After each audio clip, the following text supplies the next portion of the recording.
What's up, everybody? Welcome to the NFL Fantasy Football Podcast. I'm Michael Fabiano, joined as always by my pal, Graham Barfield, a.k.a. the Fantasy Viper. And how are we feeling today, man? Like, the tryptophan sort of worn off? You good to go? Like, how was your Thanksgiving? It was good. I ate a ton, like everybody, I'm sure, and watched some pretty mediocre football like everybody else, I'm sure. We're going to get into that. We are going to get into that. The food wasn't mediocre, though. Yeah, food. I had about, I think we had 12 people at our place yesterday. You know, so like between trying to cook and like watching the games and the kids running around and the dogs running around, it was a little bit hectic, but always fun. But we're back at the grind here today. And first I want to go over some of these games and not going to get too deep into the weeds here, but there were some surprising performances. And we'll start off in Detroit where somebody named David Blau was Blau. So I have Kenny Galladay in 3 leagues. Sure. I benched him in every. Yeah, I think most people did. If you benched Kenny Galladay this morning and you feel bad about yourself, like, you probably shouldn't. I still feel bad about myself. I had good replacements, but I tell you, he went 158. I mean, that's been this season though. Just weird crap has happened all season long, and Galladay has 25.8 points. I think that's more points than he had in the 2 games with Jeff Driscoll combined, probably. And right. So if you didn't play Galladay, you weren't giving thanks. If you did, you look smarter than a lot of people out there. I mean, Marvin Jones had a decent fantasy game. Bo Scarborough continued to get most of the touches. He's not getting any looks as a receiver, so he's very one-dimensional. And if he doesn't get into the end zone, he's not going to help you. On the other side, I mean, Mitchell Trubisky had another good game against Detroit. I guess if Trubisky played against the Lions every week, he'd probably be Tom Brady. Right. David Montgomery, who I really liked, had a very strong game. Averaged almost 5 yards a carry, had a touchdown catch. Anthony Miller and Allen Robinson both putting up pretty good numbers as well. This is, for what it's worth, this is Anthony Miller's 3rd straight good game. He's kind of broken out here. A guy that people need to pick up off the waiver wire heading into Week 14, assuming that you're going to make your playoffs. As a very happy, or I shouldn't say very happy, as an Anthony Miller owner in many dynasty leagues, I am happy. Yeah, you got to be happy about that. Let's move on to this garbage that happened in Dallas yesterday. And I'm sorry, like Jerry Jones, I guess denial is not just a river in Egypt, right? Because what he said after the game, whatever, dude, you don't want to win. Anyways, so from a fantasy perspective, we had some good performances, right? Josh Allen was great again. He's almost to the point where he's matchup proof. Now, I don't know if I'm going to say that when he's playing the Patriots, but I said almost at the point where he's matchup proof. Rushed for a touchdown, threw a touchdown pass, and how about the Cole Beasley revenge game? Oh, wow, yeah. I know he went absolutely nuts yesterday. Yep, good for him. In Jerry World. Yep, good for him. That's probably his best game of the season, right? I mean, it's got to be. 23 fantasy points has to be. His best game of the season. John Brown, salvaged his game by throwing a touchdown pass, but again, the Cowboys. We kind of called that. The Cowboys just are very stingy on opposing number ones. You should keep mind of that moving forward. Devin Singletary had a touchdown catch on the John Brown fake that ended up being the touchdown pass for Brown.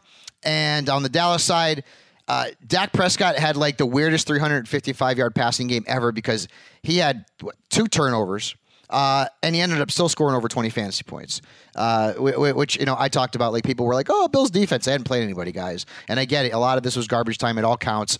Amari Cooper had 8 catches, although after the game, our Jane Slater reported that he's going to have an MRI. So great news! Great news if you're a Cowboys fan. Even further, that's just not bueno. Yeah. It's no good. At least they have another week to kind of get right here. They play on Thursday against the Bears. Right. So he's got 6 days to get healthy here.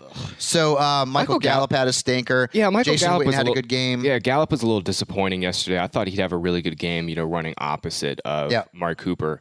But really, I mean, yeah, you're right. It was kind of the weirdest 350-plus yard game ever. I mean, Cooper had a solid game for fantasy. Obviously didn't score, but other than that, it was good. It was pretty much just spread it around for Dak. And Zeke had a phenomenal game with 7 catches, over 60 yards as a pass catcher, another 71 as a rusher. So Zeke sort of, rounding into form earlier in the season. He was kind of, and now we're starting to see Zeke.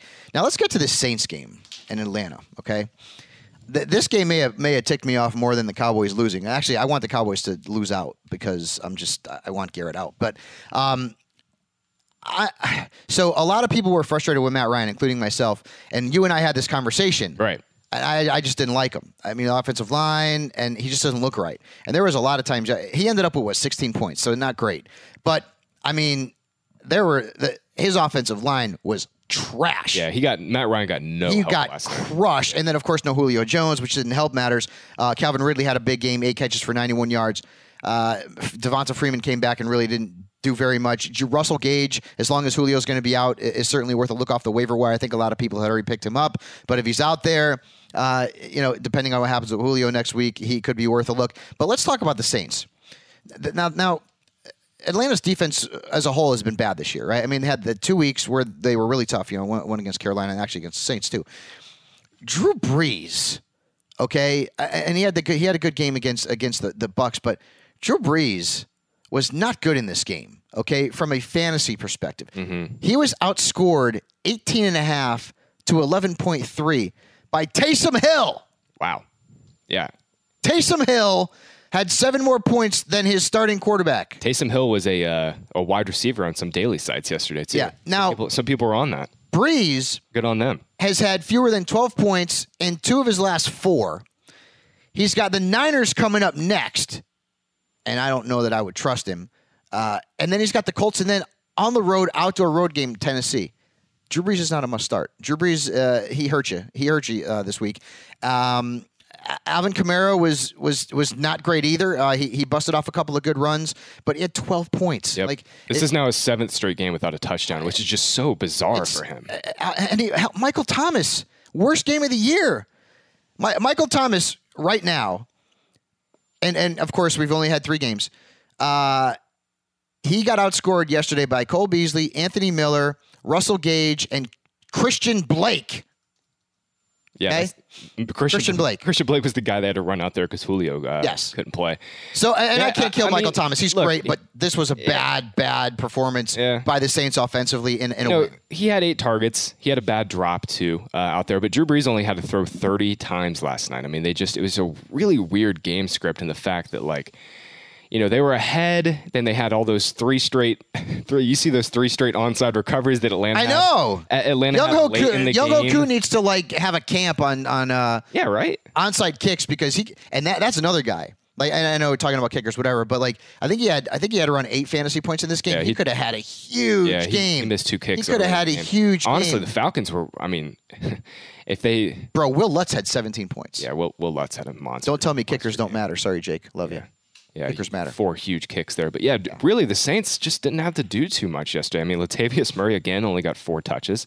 Yep. He's been total dust when Alvin Kamara's out there. And, that was it. I mean, Jared Cook was solid. Yep. He ripped off that big play, but that was really it on the Saints side. Just they didn't have to do very much on offense last night. Had their defense, though, 9 sacks. 9 sacks. You got 2 picks and a fumble, too, which was great. 16 fantasy points. Pretty good Huge there. So, game. All right, that's all for Turkey Day. Let's get into the Week 13 matchup, starting with the Titans and the Colts. And now that we're, deep into the weather months, let's put it that way, Graham and I want to go through the weather issues in each of these games. No weather issues Obviously, here, this game is in a dome, so it matters not. The injuries here, big story that broke yesterday, T.Y. Hilton's setback, not playing this week. Yep, T.Y. Hilton's out, and the Colts are just going to be really, really short on offensive skill position players this week. Not only is Hilton out, Eric Ebron was placed on injured reserve last week with, I guess he's got to have surgeries on both of his ankles, which, Fabs, I don't know about you, but that just sounds absolutely horrible. Yeah, that sounds miserable. So, look, the Colts are going to be down Hilton. They're going to be down Ebron. I'm expecting... They're down Marlon Mack. We already know that. Yeah, I'm expecting a huge touch load for Jonathan Williams, and I'm also expecting Jack Doyle to operate sort of as their number 1 wide receiver. We'll see if they get Paris Campbell back, too, their slot man. He's been out with a hand injury over the last month or so, but really, I don't think it matters too much. Really, the only Colts you can play in fantasy this weekend are Williams and Ebron. Jack Doyle. Right. Jack Doyle. Matt Money Smith would love that one. And And then on the Tennessee tide, Delaney Walker is done. Jonnu Smith, I mean, he hadn't really been doing that much lately. He's more of a desperation play. Ryan Tannehill's been great. I don't know if I necessarily love the matchup, but he's been so good. You could consider using him. I get it. A.J. Brown had a big game last week. I simply don't trust him. Not against the Colts earlier this year. Was held to next to nothing the targets, by Indianapolis. The targets are the biggest problem here for the Titans side. Is like they're obviously a run-first team. This team, they want to get Derrick Henry the ball 15 to 20 times per game at a minimum, and there's just not enough volume to go around here. Yep. I mean, Corey Davis has seen 5 or fewer targets in 7 of 10 games this year. A.J. Brown has seen 5 or fewer in 9 of 11. Mm-hmm. So, I mean, there's just not enough looks, but, I mean, both of these guys are so good. Yeah, I mean, if you don't know to start Derrick Henry, we're not going to mention him, then you probably should take up golf. That's about it. Jacoby Brissett, a guy, again, I mentioned all of his pass catchers are out. I just can't trust him in this game. Moving on, Jets, Bengals in a big time battle. I'm trying to make this game sound. No, it is. Yeah. From a fantasy perspective, you're right. From a fantasy perspective, this is a pretty good game. It might not be that bad. Now, I would tell you this: there's a chance there could be a little precipitation in this game, but right now it looks like it's pretty clear from a weather perspective. Injuries besides A.J. Green? Yeah, A.J. Green's not going to play. We don't need to talk about that. I'm really surprised at this over-under. The over-under in this game is at 41.5. The total in this game, it's like the third lowest on this slate, which is just bizarre because both of these defenses are just so brutally bad. I mean, the Jets can obviously stop the run, and that hurts Joe Mixon's fantasy value a bit, but he's got Andy Dalton back now. Yep. And I think this whole Bengals offense, with Mixon and Boyd, they can do a little bit of damage in the passing game against the Jets here, and I actually think could this be a trap game for the Jets, kind of? Well, no? Is it a trap game if you're terrible? Well, they're winning games, man. Yeah. They're. I mean, so wait. They're not a great team, but they're winning games. Wait, it'd be a trap game for the Bengals because they're trying to lose. That's true. Yeah. Yeah. They're trying to get that number one pick. Yeah. So I'm very interested to see what happens because when Joe Mixon was in a backfield with Andy Dalton, he was averaging 10 points a game. With the rookie Finley, he was averaging over 14 fantasy points per game. Hopefully, they stick with the run. I wonder. But the Jets' defense has been tough against the run, so I don't know that Mixon is a great play. He's probably a flex starter this week. I mean, if you want to go out and throw out Andy Dalton in a 2 QB league, be my guest. I guess he's an upgrade over Finley, right? In terms of the pass catchers, I think Tyler Boyd will certainly see a little bit of uptick in value with Dalton back under center. I think you can start him with a little bit more confidence, especially after what he did last week. On the Jets side, Darnold is a big play this week. He's going to be a big play in DFS. He's going to be a big play in traditional leagues where people are potentially looking for a quarterback. And Darnold's been great. 3 straight games, over 21 fantasy points. Le'Veon's an obvious must-start. Jamison Crowder, interesting stat on this game. The Bengals get crushed by the slot. Crushed. Yep. But they've given up the 4th fewest fantasy points to receivers lined out wide. So don't chase the points with Robbie Anderson. Okay, if you're looking at Anderson and thinking, oh, man, big game. I mean, if you want to start him as a 3 or a flex, okay. But it's not guaranteed. The Bengals have actually been tough. Even with Drake Kirkpatrick down, and now he's done for the season, they actually haven't been giving up a lot of points to receivers lined out wide. Yeah, I think if you're desperate in like a deep league, I think Robbie Anderson and Demaryius Thomas are in play just because the matchup is so good. But Crowder is by far the best start here, and Ryan Griffin. Yeah, no doubt about that. And then, of course, Jets defense is going to be very streamable in this contest. So pick them up if you need to start a DST. Moving on, Redskins, Panthers, and the latest weather here. Very small chance of rain, so this one should be good to go. What are we looking at for injuries? No real injury notes I have in this game. Chris Thompson has still been held out with his toe injury. He's been dealing with for a while. I mean, it doesn't really matter, but Darius Geis and Adrian Peterson have just been splitting snaps, splitting touches back there over the last couple of weeks, and it's just really hard to trust either of them, even though the matchup is great. But Fabs, really the plays in this game are super straightforward. I mean, the Panthers' defense is just incredible. Christian McCaffrey, DJ Moore must starts, and that's really kind of it. Yeah. What are you thinking about Darius? Now, the touches really haven't been there for him to put up big numbers. He's still splitting the load with Adrian Peterson, but Carolina's really bad against the run. Yeah, they are really bad against the run. Geis' snaps did increase in Week 11 to Week 12 from 31 to 43%, so at least there was an uptick in snaps. But look, I mean, Peterson has 19 carries to Geis' 17 over the last couple weeks.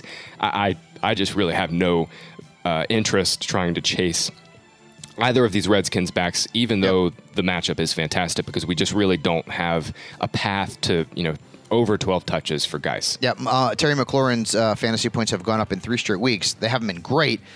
He would be better if Dwayne Haskins was a little more accurate. I could play him as a 3 or flex this week, but not expecting a whole heck of a lot. So there's not a lot to like on the Redskins side, and as you mentioned on the Panthers side, the obvious guys, DJ Moore, McCaffrey's obvious, and Greg Olson's going to be a top 10 play. But the Panthers defense this week is my number 1 defense to go into this weekend's slate of games, because that is just a ridiculously good matchup. All right, moving on. This is the game of the week, and I'm surprised that the NFL didn't move this game. Right? I mean, yeah. I feel like. Well, they kind of. This schedule is a little weird in the sense that obviously we have 3 Thanksgiving games, and then the two Sunday and Monday night games are pretty good. We got Patriots, Texans, and Vikings, Seahawks. Not as good as this one. We got 49ers, Ravens. Yeah. Now there is expected to be weather in this game, guys. So definitely want to keep tabs on that. Right now, we're looking at a forecast that has a 90% chance of rain in Baltimore. So this could be a quagmire. If you remember some of those NFL films shows out there, this is a game that I'm not going to tell you to start Lamar Jackson if you don't know that already. Then again, golf is a great hobby, but other than Lamar, you're going to start Mark Ingram, you're going to start Mark Andrews, you're going to start George Kittle. I mean, I'm not in on Garoppolo this week. I'm not in on Coleman this week. I'm not in on Emmanuel Sanders this week. I'm not playing the 49ers defense this week. I'm not playing the Ravens defense this week. I'm not playing Hollywood Brown this week. I mean, am I just nuts, or do you agree with me? I'm with you on that. I think the Ravens have been really straightforward. And look, if it does get a little wet in this game, I think it just actually helps the Ravens' outlook even more. I mean, obviously, we know what they want to do. They want to really establish the run with Ingram and use Lamar Jackson as the playmaker, the God mode quarterback that he is. And this Niners run defense has really kind of started to struggle over the last 8 weeks. They've given up the league's 9th most yards per carry over the last 2 months at nearly 4.7 yards a clip. I think this is just another really great spot for Ingram and Jackson. And really the only question I have for the Ravens in this game is how many targets can we project for Mark Andrews. And last week a little bit of the game script and the reason why Mark Andrews had a poor game was just because the Ravens only had to throw a couple times. When Lamar Jackson was throwing, he was hitting Marquise Brown and Willie Snead for touchdowns. This week I think the target volume should pick back up for Andrews though. Injuries, Matt Breida has been getting in limited participation in practice. Maybe he'll be back. George Kittle still got the ankle, Debo's got the shoulder, Sanders has got the ribs. They're all expected to play, but keep tabs on their status on Sunday. What are we doing with Manny and Debo in this game? I'm not playing Manny. Yeah. I'm not playing. I mean, Debo, I like him more. I feel like he's more of a flex, but I'd probably fade it. Now, Dante Pettis, apparently he's got a knee injury as well. He was barely playing though. So he's not really getting too much attention there in the Niners offense. He slipped behind Kendrick Bourne. I'd rather have Debo. I mean, than Sanders at this point for this matchup. But especially if the weather is sloppy, I think that could make it tough for either one of these offenses. I mean, this could end up being more of a low-scoring game. We'll see. We'll see what happens. I can't wait to watch that game, though. I mean, that's a potential Super Bowl preview. For sure. It really is. Moving on, Bucks and the Jaguars playing down there in Duval County. And the weather situation there looking pretty good. No real rain in the forecast. So it's going to be, sunny and 80, which is typical for Florida. Any injuries that we should be looking at? It's a pretty clean game, I think, right? Yeah, very clean game. Both sides are very healthy, and I think this game is also really straightforward for fantasy, right? Yep. Because the Bucks are, obviously this Jags defense without Jalen Ramsey is just kind of middling at best. Yeah, Tannehill crushed that. Right, middling at best through the air, and their run defense is really, really bad now. Yep. I mean, they have really started to fall apart. Obviously, last week was another indication this Jags run defense just cannot stop the run. They're now giving up 6.4 yards per carry and 136 yards per game two opposing backs over the last couple months. Ronald Jones, to me, is a great flex play in this game, and I think... No, I like Ronald, too. I think really everything else is very straightforward. You're starting Evans, you're starting Godwin, you're starting Jameis. Starting Jameis, and again, the Jags just gave up almost 40 points to Tannehill a week ago. Hopefully we get good Jameis every single week. It's a toss-up. Nick Foles is a nice starter this week as a potential sleeper against the Bucs, who are awful against the pass. We've seen that all season long. DJ Chark is a must start. I think he's going to have a real rebound because last week not much of a stat line. This is the perfect spot to have a bounce back game. You get the Bucs at home. D.D. Westbrook is a play for me as a 3. I like Chris Conley too. Have struggled against the slot, and he's kind of like that dart throw. Yeah. You could throw him out there. So Browns and Steelers. I wonder what's going to happen in this game, because there was a game a couple of weeks ago between these two teams that was a little bit controversial. Anyways, let's get with the weather. About 15% chance of rain, so we should be pretty good there at Heinz Field. The injuries, James Conner. I don't know if he's coming back this season. I hope he does, but I don't know what's going on with him, and that shoulder just can't get healthy.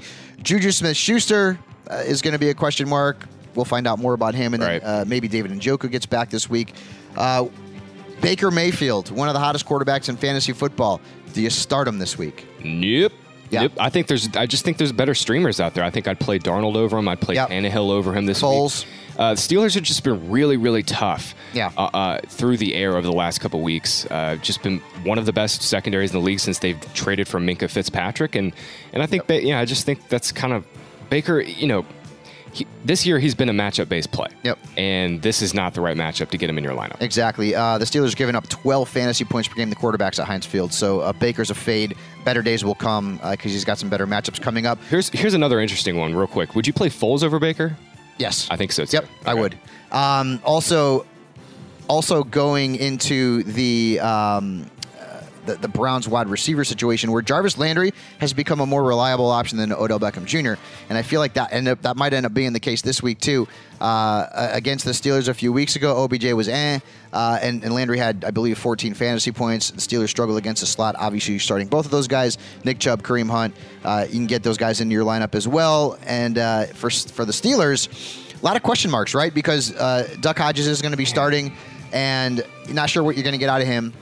James Washington, I feel like, is a dart thrower this week. I don't know what's going on in that backfield, guys. If I'm not in the locker room, hell, Jalen Samuels could end up leading the team in touches this week. I have no idea. But what we saw last week was it was all Benny Snell. Benny the Snail. And then some guy named Kareth White. Yep. Who got some touches as well. So, honestly, guys, it's hard to predict. I do not think there's a single Steelers player you can trust in fantasy this week. I mean, even if Juju gets cleared to play, he did get cleared through concussion protocol, but he's still dealing with that knee injury, and I'm not sure he's going to practice on Friday. Today, look, I guess you can play Benny Snell as like a deep league flex. He did get 21 of the 31 running back carries last week as the Steelers kind of made that change. There's just no guarantee. But there's no guarantee. And if the Steelers get behind in this game, which they very well could, we have no idea who's going to be on the field. Yeah, I guess it would be Jalen Samuels, but I don't feel comfortable about that either. It's tough, man. It really, last week really just, that was a mess.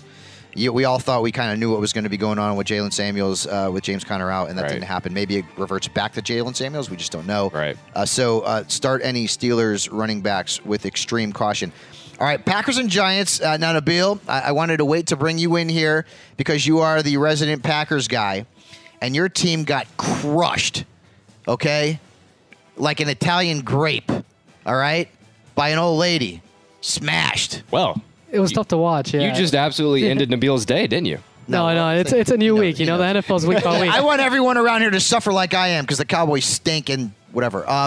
So what are we thinking about the Packers this week, buddy? The one thing, now I'm on record, I love Rodgers this week. Here's the one issue. It's supposed to rain. It's supposed to rain in New Jersey, New York, tri-state area.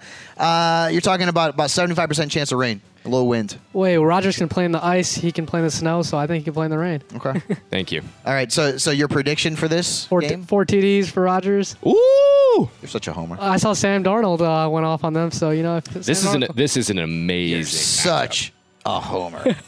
Yeah, it is. Injuries, though, real quick. Evan Ingram's not going to play again. Unlikely to play. Golden Tate. Yeah, Golden Tate's out too, man. So Giants are so thin right now. So Darius Slayton becomes interesting. Sterling Shepard becomes interesting. Man. So, this should be a Saquon game for the Giants. The Packers, if they have a weakness on defense, it's stopping the run. So Saquon should smash this game. I was just gonna say, if Saquon does not get right in this matchup, at home against this Packers run defense that we've been picking on all year, no Evan Ingram, no Golden Tate, this is just a monster spot for Saquon Barkley. And I know he's really disappointed this year. Definitely has not lived up to the first or second overall pick that you drafted him as. But I think we'll see that Saquon ceiling of old come back to life here in this game. And you know what, Fabs? I really like Sterling Shepard in this game, too. With no Tate and Ingram. Those two guys, Ingram and Tate, have comprised to see like over 30% of the Giants' targets this year. Sterling Shepard is going to get all the volume here. And you mentioned Darius Slayton, too. He's a nice little sleeper. Yeah. Again, Packers side, keep tabs on the weather. But Rodgers is a really good play, all things being equal, because the Giants are awful against the pass. Aaron Jones was stinker last week. He'll bounce back. Devontae Adams is obviously a must start. Jimmy Graham should be on your bench, if not the waiver wire. Mason Crosby is a good play if you need a kicker. But again, keep tabs on the weather. If it's windy, if it's wet, fade them. Okay? I don't want to deal with that sort of scenario when I'm starting a kicker, especially if I'm streaming a kicker. Packers defense is a really good play as well because Daniel Jones turns the ball over a ton. Eagles Dolphins, where the weather should be much nicer. You know what? It's not nice, though, is this Eagles injury situation because they are so banged up. Look, Zach Ertz, I guess, injured his hamstring in practice this week. He did not practice both. Apparently, he's been dealing with the hamstring, and he's been playing through it. Okay, well, that's good clarification to know. He did not practice on Wednesday or Thursday. I guess he's going to get into limited practice today on Friday, but it seems like he's trending towards a true game-time call. Doug Peterson did say that Zertz will resume practice on Friday. Yeah, I saw that, too. Jordan Howard still has not been cleared for contact. He's been in limited practice for the last 2 weeks. Makes Miles Sanders a nice play. And then Alshon Jeffrey and Nelson Aguilar, I did see that they're most likely going to play, but they're both really banged up. So it's just, man, the Eagles are just really falling apart. And, obviously they've got to get a win now. This is a perfect time to get a win on the road in Miami. And their defense is playing very, very well. We'll get to that in a second. But what do we do with Carson Wentz this week with all of these injuries? I don't know. So here's the thing. If Zach Ertz is active and Alshon Jeffrey is active, I'm playing him. Okay, Nelson Aguilar, whatever. Whatever, yeah. But if he's got his top two options in the passing game out there healthy and playing, or at least close to healthy, then I like Wentz. Okay, last week I liked Wentz against the Steelers, against the Seahawks because the matchup was really good. Now, when we saw what the weather was like, and we saw that he was down two of his top 3 or 4 pass catchers, then I was like, maybe I don't like him as much now because it's really hard to be throwing passes to your 4th and 5th string wide receivers as your 1s and 2s. Right. But if he's got Alshon in there, if he's got Ertz in there, it looks like Ertz is going to be fine. Alshon did practice in full on Wednesday, so keep tabs on that. But I think he's in play for me.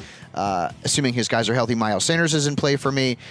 That's clearly he hasn't done as much with the volume as we had hoped, but I mean Miami's defense is Sanders, not good against the Sanders run. had a decent game last week. Didn't score, but he had a decent game. Yeah, Eagles defense is a streaming option. Obviously, Jake Elliott is a guy that you can play this week as well. He just got a big new contract. Happy Thanksgiving to him.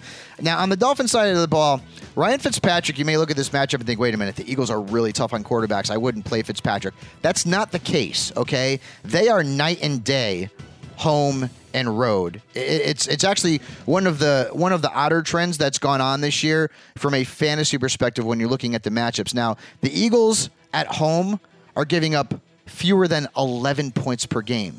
On the road, they're giving up almost 22. So I don't think Ryan Fitzpatrick is out of the question as a 2 QB superflex option. Yeah, he's not in 2 QB leagues, but you noted the Eagles are playing. The Eagles play really good at home versus the road, but their defense has really tightened up over the last couple of months. I mean, they've gotten their entire secondary back healthy finally. Ronald Darby, Jalen Mills, all these guys are back healthy, all playing at the same time, and it's kind of started to show up with their results. I mean, over the last couple of weeks, the Eagles have allowed the 8th lowest passer rating and the league's 4th lowest passing success rate. And obviously, we know their front 7 can get after it. So Fabs, I think I'm pretty much fully fading the Dolphins this week. I think you can play Devontae Parker as like a receiver. Parker, 3. yeah. Parker, I like him. But I think the Dolphins are a complete full fade this week because I think the Eagles can really overwhelm them defensively. Little update here. The Giants have ruled out Golden Tate, Evan Ingram, Rhett Ellison, and Jabril Peppers this week. So they're going to be down a few of their big-time passing weapons, let's put it that way. So, yeah, if you need Darius Slayton or Sterling Shepard, they're probably out there in a lot of leagues. So go out and pick them up. Moving on, Rams at Cardinals. I think the Cardinals are going to win this game. Ooh, I do. I think the Cardinals are going to win this game. I think the Rams are done. Like they showed their belly last week. Let's put it that way. Okay. Yeah, well, now, if you showed something. If you don't know what that expression means, is that they rolled over. Yeah, they showed something. They rolled over last week, and I really feel like they're going to lose this game, and it's going to be over. So, injuries.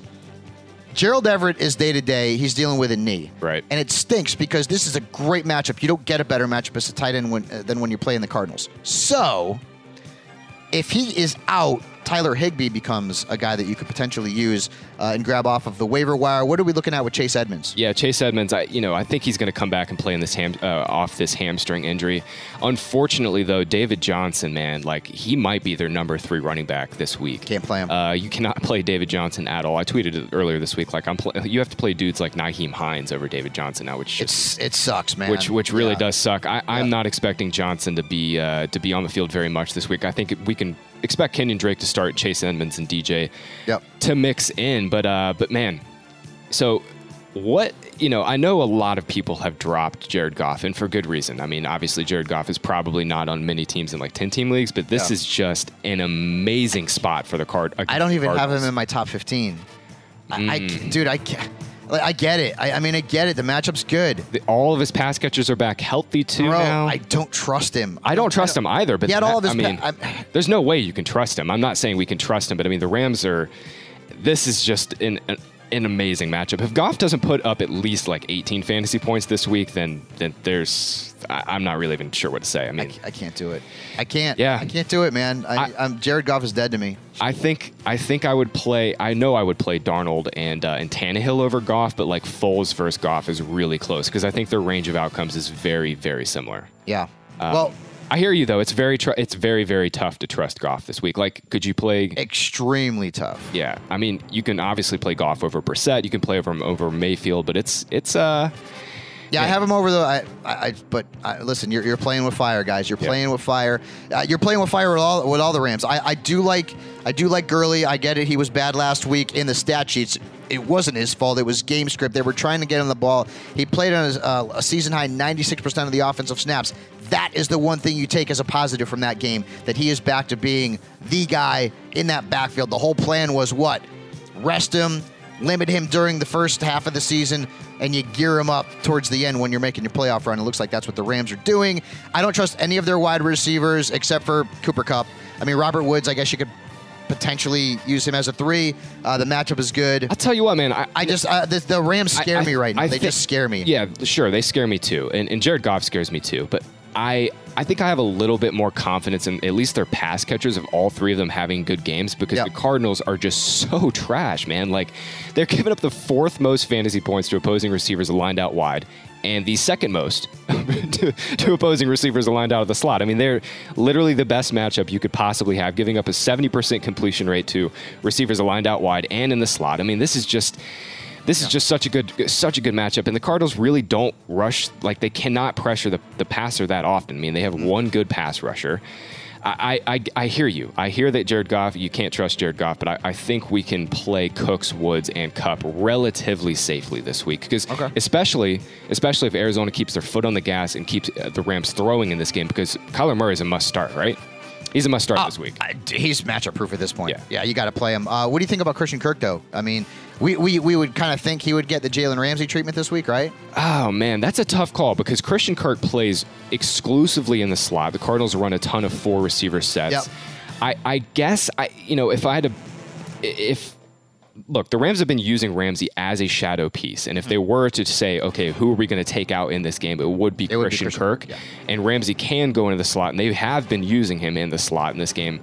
I think Kirk will see Ramsey, but man, it's close. It's close.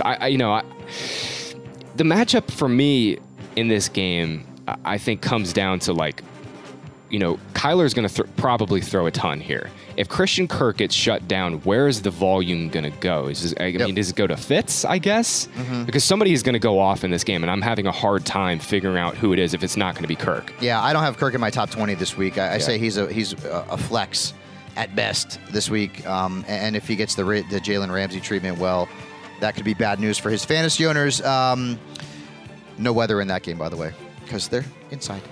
Chargers at Broncos. Now, we just got a little bit of news here on this contest. And this scares the crap out of me if I have Courtland Sutton. Drew Lock looks like he's going to start for the Broncos. I don't think you could have played Courtland Sutton this week anyway, with Brandon Allen back there, and especially now with Drew Lock back there. Right. So this was always going to. This was why I told people to trade Courtland Sutton like 4 weeks ago. This was always Denver's plan too, is to get Drew Lock off IR and see what they have in him, because they have to. They have to. Yep. No weather issues in this game, although it would be nice for a little snow, but it's going to be too warm to snow there in Denver. So let's talk about that. I mean, is Courtland Sutton playable this week? If I have Terry McLaurin and Courtland Sutton, who am I playing? McLaurin. I think so. I think honestly, there's quite a few receivers I play over Courtland Sutton this week. I mean, not only do we not have any idea of what type of passer Drew Lock is going to be. I mean, he was a second-round 50 overall pick for a reason. Mm-hmm. And coming out, I was not a fan of Drew Lock's game whatsoever.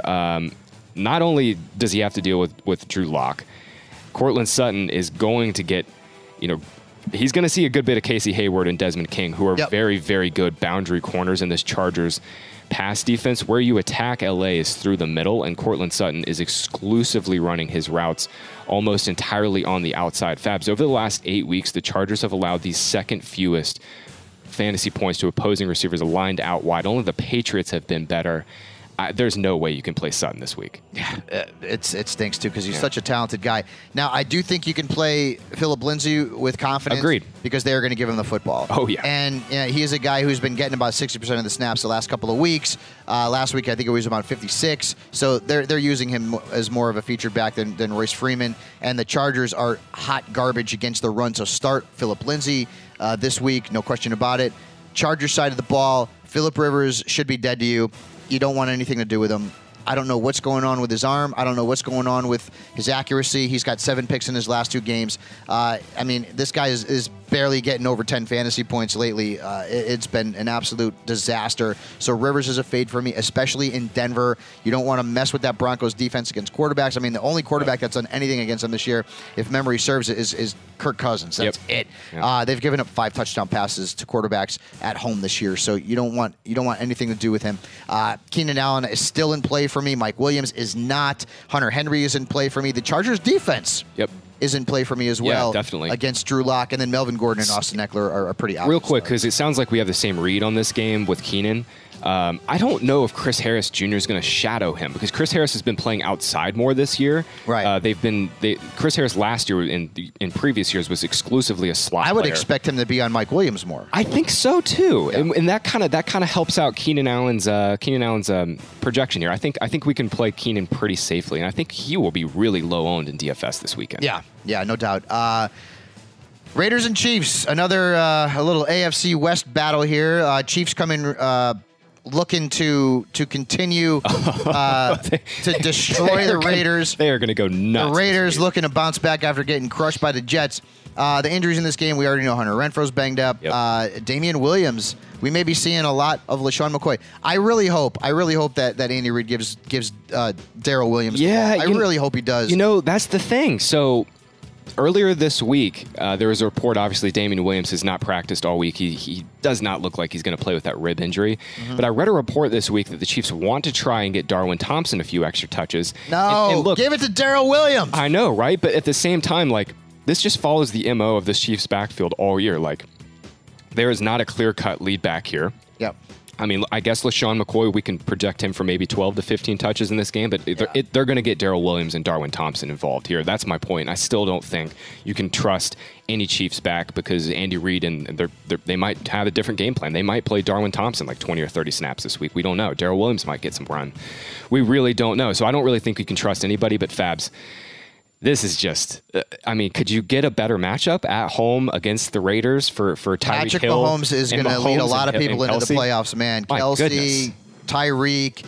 I mean, this is a crush spot for the Chiefs. There's a 5% chance of snow. Oh, it would be so nice. But weather should be okay there. Just a little bit cold. The Chiefs are the only team that are implied to score over 30 points in Vegas this week, and I still don't know if that's enough. I think they're going to put up like 35. So I'm not playing Derek Carr. I'm playing Josh Jacobs because the Chiefs can't stop the run. I don't want Tyrell Williams. At this point, you're getting close to potentially dropping him. And Waller's clearly a must start because, well, tight end is sort of what it is. Chiefs are also doing a really good job limiting boundary receivers too. That also hurts Tyrell.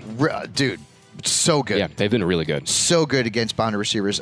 Is Hunter, I haven't read anything about Hunter Renfrow. Is he going to play this week? Have we seen anything about that? The last that I saw on Hunter Renfrow is that he's probably going to be out for a bit. Right. I don't know that they had placed him. He broke a rib and then punctured a lung. So yeah, he's definitely going to be out for a little while. Yeah, I think Hunter is a guy that at this point, I mean, you're going to probably end up just dropping if you did have him. Yeah, he's going to be out probably for at least a couple weeks with that injury. Right. Moving on, your Sunday night game is Patriots at Texans. Big news in this game. Patriots signed Kai Forbath. Yeah, Nick Folk is donezo, man. I played Nick Folk last week. Patriots kicker, Kai Forbath, who's coming back. And watch, he'll have like 12 points this week, right? But possible. Patriots injuries, what are we looking at with Mohamed Sanu and Philip Dorsett? Yeah, that's really the big thing this week is last week Sanu and Dorsett both missed, and they had to roll out Jacoby Myers and N'Keal Harry. And I guess it worked. I mean, they won, but at the same time... They played a crappy team. They played a crappy team. They won the game, and it was in the rain and everything. But, like, this Patriots offense, Fabs, has just been so meh. Blah. Just what do you think meh. about Brady, though? Because the Texans have not been good against quarterbacks. Right, so, and that's my biggest thing this week is, like, okay, so they're dealing with all of these injuries, right? Sanu and Dorsett are both questionable to play again this week. Brady's just not had a ceiling. He has not had a ceiling since early in the year, and I'm just not entirely sure we can project one here either. I mean, I guess if Deshaun Watson and the Texans, it just really, for me, this game comes down to this, Fabs. Can Deshaun Watson and the Texans keep pace with the Patriots? Can they actually move the ball against this Patriots defense? Because Bill O'Brien has been terrible against Bill Belichick. Terrible. I mean, Bill O'Brien has had no chance at any point in his career against Bill Belichick. This is what I want to where I want to go with you. All right, we all know Graham Barfield's a smart guy. That's questionable. So Patriots side of the ball, you've got Brady, who's got a good matchup, but he's not trustworthy. James White actually is a decent flex play, although the last couple of weeks he hadn't done anything. But Houston struggles against pass catching running backs. Sony Michel. I don't know, man. I mean, even last week when he looked good, he had 8.5 points. He's got to get into the end zone. Edelman's a must start. Now, Deshaun Watson, this is where I want to test you, my friend. Okay, I have Deshaun Watson in one of my leagues. I'm benching him. I have him on the bench for Kirk Cousins. I'm going to play a little game of Watson or. Okay. You're going to tell me who you're going to start. Okay, all right, let's do it. Sam Darnold or Deshaun Watson? Darnold. Cousins or Deshaun Watson? I just told you what I'm doing. God, I guess Deshaun. I guess, but it's close. I'm going with Cousins. Carson Wentz. Deshaun for sure. Tom Brady or Deshaun Watson? Brady, I think. Yeah, I actually kind of think I might like Brady a little bit more. That's close too. Nick Foles or Watson? Yeah, Watson for sure. Ryan Tannehill or Watson? Ryan Tannehill is the hottest quarterback in the freaking league, besides Lamar Jackson. You know, I actually have this call in a league where I was staring down Tannehill for Watson this week, and I think that just shows you how close it is. Yeah. Patriots have given up nothing to quarterbacks and, this year. I mentioned, too, like... Nothing. And good quarterbacks like Dak Prescott, who I crap on the Cowboys all the time. I mean, Dak Prescott's a very good fantasy quarterback.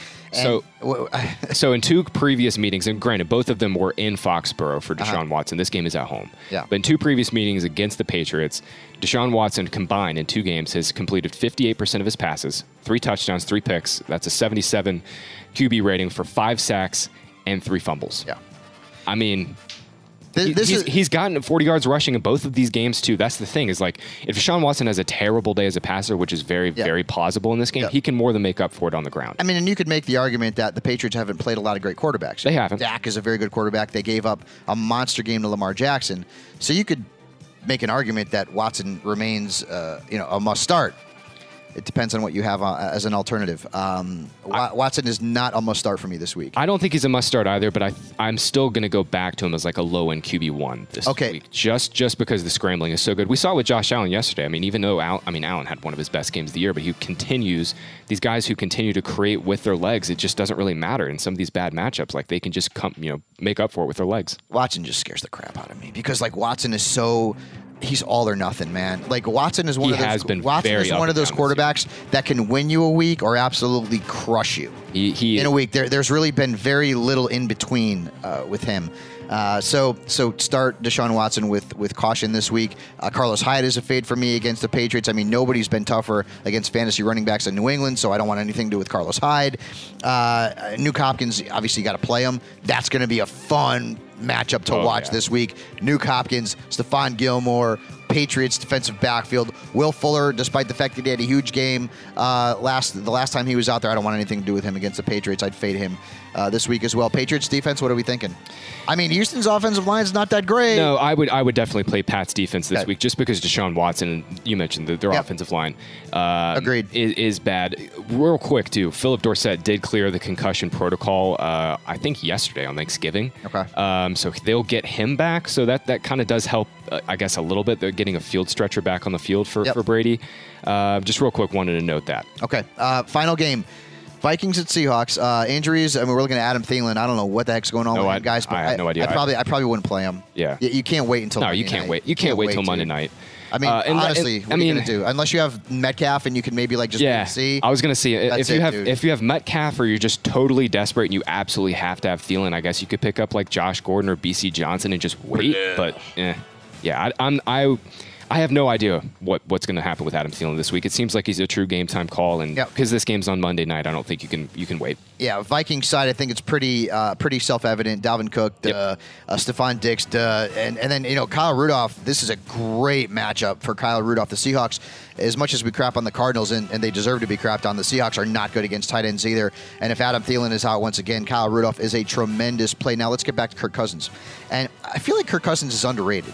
He has been, because I get it. He started off really slowly based on what Kevin Stefanski did with the offense and giving the ball to Dalvin Cook 700 times a game. But, all right, Cousins, I mean, he's had one bad fantasy game lately, and that was a 285-yard effort against the Redskins where he didn't have a touchdown pass. He was amazing in that game, but he was ridiculously accurate in that game and efficient.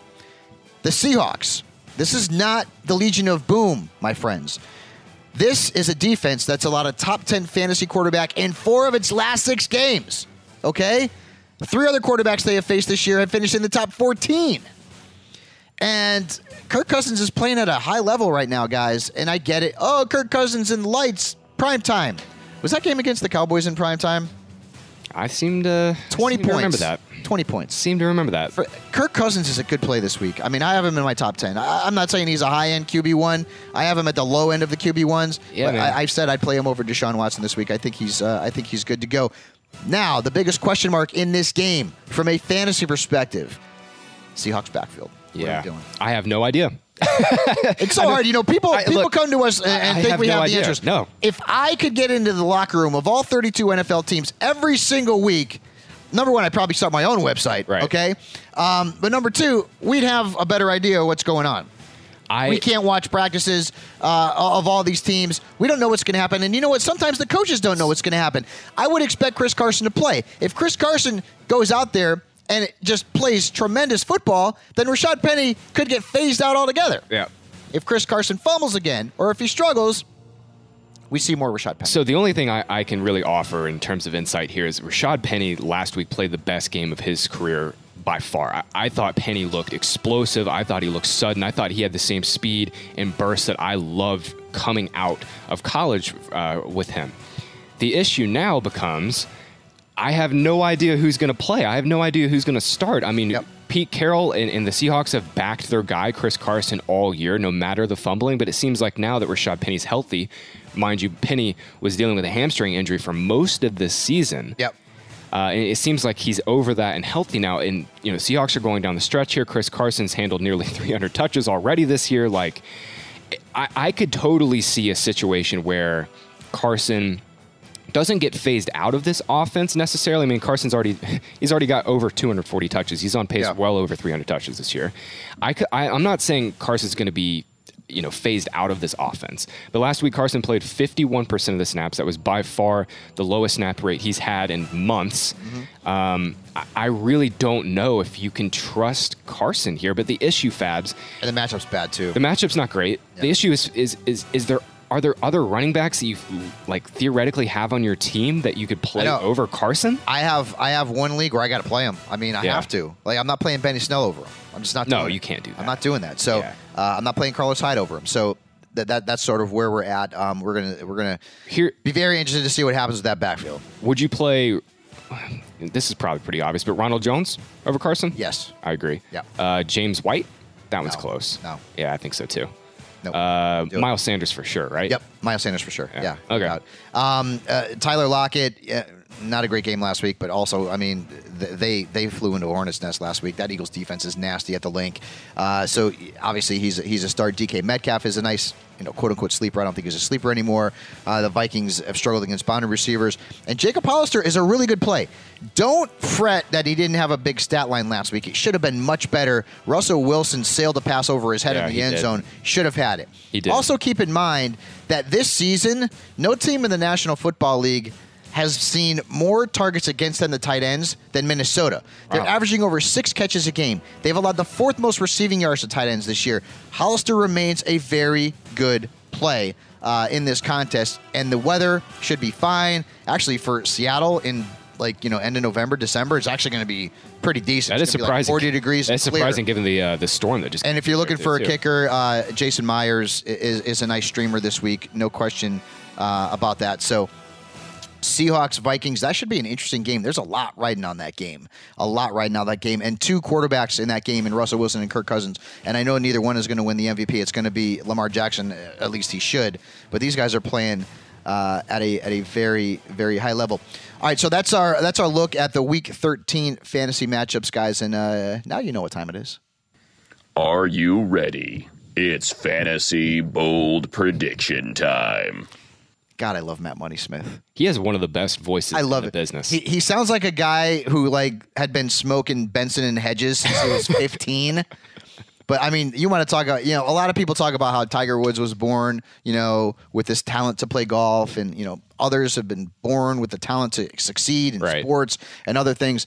This guy was born with a voice that there was no other career path. He was going into radio and television with that voice. And despite the fact that me and Money bust stones constantly, he's one of my favorite people here at the NFL Network. So, Graham Barfield, yes, give me your bold prediction for Week 13. Sure. My bold call this week will be Lev Bell is going to finish as this week's RB1. He has not finished as the number 1 scoring running back in nearly 2 years, Fabs. It's been since 2017 since Bell was the weekly RB1. And I think this is just the right spot for it to happen. I mean, this Bengals team is just, they're just atrocious on the ground, right? And, we've been picking on them all year long. They've given up now over the last 2 months, they've given up the 2nd most yards per game to opposing backs. Bell's averaging well over 20 touches per game. I think the Jets will get ahead and control the game script here. This is just a really good spot for him to have a monster game finally. All right. My bold prediction, David Blau. 2 touchdowns, over 17 fantasy points this week. I still can't get over that. That's why I was texting Bob Harris, my one of my best buddies in the industry, and I literally just texted him when Galladay had that long touchdown. I said, I hate fantasy football. Yep. I hate it. Sometimes I have a love-hate relationship with the Cowboys. I have a love-hate relationship with fantasy football as well. But when that guy went off, I'm like, you got to be freaking kidding me. God darn it. He had more points than Drew Brees. He had more points than Matt Ryan. He did. It's ridiculous. 3rd-string quarterback. Anyways, my real bold prediction, and you're going to like this one, Nabil. It's not really. Maybe it's bold because Aaron Rodgers, let's be honest, he's been good in fantasy. Like 65% of his games this year, fewer than 15 fantasy points. That sucks. Yeah, good. A lot of the touchdowns have been going to the running backs, Not good. Yeah, I know. Like against the Cowboys when Aaron Jones had 50. Yeah. Now, keep tabs on the weather, guys, okay? I'm not a meteorologist, all right? I didn't sleep at a Holiday Inn last night. I can't predict the weather. Some people would say I can't predict fantasy football. For those, go spit. I think Aaron Rodgers is going to have 30-plus points this week against the Giants. The Giants' defense is bad, dude. Definitely possible. They're awful. And they've given up big games to some like kind of black quarterbacks this year. I think Rodgers just smashes this week. Again, keep tabs on the weather. But if all things are equal, Aaron Rodgers could end up being a top 5 quarterback this week. And that has been, let's just not see, it hasn't been the norm. I mean, he hasn't been good in fantasy this year. Part of it is because of the success with the ground game, and part of it is because, well, it sucks. We all get older. And Aaron Rodgers is not throwing the ball as much as we'd like him to. But I think he has a monster game. I think the Packers really show up. I mean, they could put a 40-burger on the Giants, this week. Look at you smiling. You're so happy. Nabil loves this right now. He's loving every second. Giants right now. Am I jinxing the hell out of your team right now? No. I think they're going to have a big game, and then they have the Redskins the week after. So yes. Right, but then they've got, I think, Bears Vikings. So Rodgers is going to get you 2 more good stat lines, I feel like, and then you're going to put him to bed for the season. Maybe against the Lions, but yeah. No. I'm pretty sure it's the Vikings and Bears in the last 2 weeks of the fantasy playoffs for Aaron Rodgers. So you start him this week. You start him against the Redskins, and then maybe you hybrid. Yeah, they play the Lions week 17. Yeah, so week 17 doesn't mean anything. Well, I mean, maybe there's plenty of people out there that play some week 17 fantasy. I have never played it. I have never played in a league that went to week 17. I have, and it's miserable. It's miserable. Why put your dude? You know what? Your week 17 should be for enjoying championships and sort of Friends don't let friends play in week 17 unless it's daily. Unless you're playing daily. Unless it's daily. Yeah. Unless it's daily. Do not have your championship week 17. All right, guys. That's all. Hopefully, you all had a wonderful Thanksgiving. I know we did. Despite the fact that the Cowboys stink, but again, now I want the Cowboys to lose every game the rest of the year. I just don't care. I'm out. I want them to lose. I want Garrett out. I want Jerry Jones to have no more excuses, but to get rid of this. Hey, if the Eagles win this weekend, they're right back. 6-6. I know, and I believe, and I'm pretty sure. I got to look at the schedule. I'm pretty sure we play them, and we have to play them. I think in Philadelphia because the game that we played where we crushed the Eagles was in Dallas. So, week 16 against the Eagles. So that might be for the division. That'll be for the division. And my friends, the Bella twins, Kathy, all my pals over there. I'm rooting for the Eagles. I want the Cowboys are not going to win anything. We're not. If we win the division, who gives a rat's patootie? We're going to lose in the playoffs. We're not winning anything. I'd rather just start fresh in 2020 with this team. Jerry, sorry, pal. Jason Garrett's got to go. Anyways, I digress. Again, I hope you all had a great Thanksgiving. Graham and I will be back here on Monday with our pal Marcus Grant, who hopefully is in a tryptophan-induced coma right now at home, enjoying his day off. We will see you next week. Good luck in your Week 13 matchups.